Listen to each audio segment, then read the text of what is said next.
ദൈവതിരുനാമത്തിന് മഹത്വം ഉണ്ടായിരിക്കട്ടെ. യേശു ശ്രീഹോ the incarnated son of God എന്ന ധ്യാനഭക്തിയുടെ 9-ാം ദിവസത്തിലേക്ക് ഏവർക്കും സ്വാഗതം. മത്തായിയുടെ സുവിശേഷം 20-ാം അധ്യായം 28-ാം വാക്യത്തിൻ്റെ 2-ാമത്തെ ഭാഗത്തിൽ പറയാണ്, അനേകരുടെ മോചനദ്രവ്യമായി സ്വജീവൻ കൊടുക്കാൻ മനുഷ്യപുത്രൻ വന്നിരിക്കുന്നു.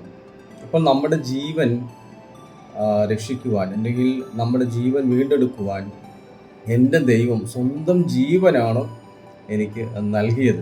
ഒരമ്മ തൻ്റെ കുഞ്ഞിനു വേണ്ടി സ്വന്തം ജീവൻ എങ്ങനെ കൊടുത്ത് ജന്മം കൊടുക്കുന്നു എന്നതുപോലെ എൻ്റെ ജീവിതത്തിൽ ദൈവം സ്വന്തം ജീവനെ മോചനദ്രവ്യമായി കൊടുത്തിട്ട് വീണ്ടെടുത്തവനാണ് ഞാൻ. വീണ്ടെടുക്കപ്പെട്ടവനായ എനിക്ക് ഒത്തിരി ഉത്തരവാദിത്തങ്ങൾ, അല്ലെങ്കിൽ വീണ്ടെടുത്തവൻ എന്നിൽ നിന്ന് പ്രതീക്ഷിക്കുന്ന കുറേ കാര്യങ്ങൾ എൻ്റെ ജീവിതത്തിൽ പൂർത്തിയാക്കുവാൻ ദൈവം നമ്മളിൽ നിന്ന് ആഗ്രഹിക്കുന്നുണ്ട് പ്രിയം. അതുകൊണ്ട് കർത്താവിൻ്റെ ഈ ജന്മപ്പെരുന്നാളിൽ എന്നെ വീണ്ടെടുത്തവൻ്റെ ഇഷ്ടങ്ങൾ, മോചനദ്രവ്യം കൊടുത്ത് വീണ്ടെടുത്തവൻ്റെ ഇഷ്ടങ്ങൾ പൂർത്തിയാക്കാൻ നമുക്ക് സാധ്യമാകട്ടെ.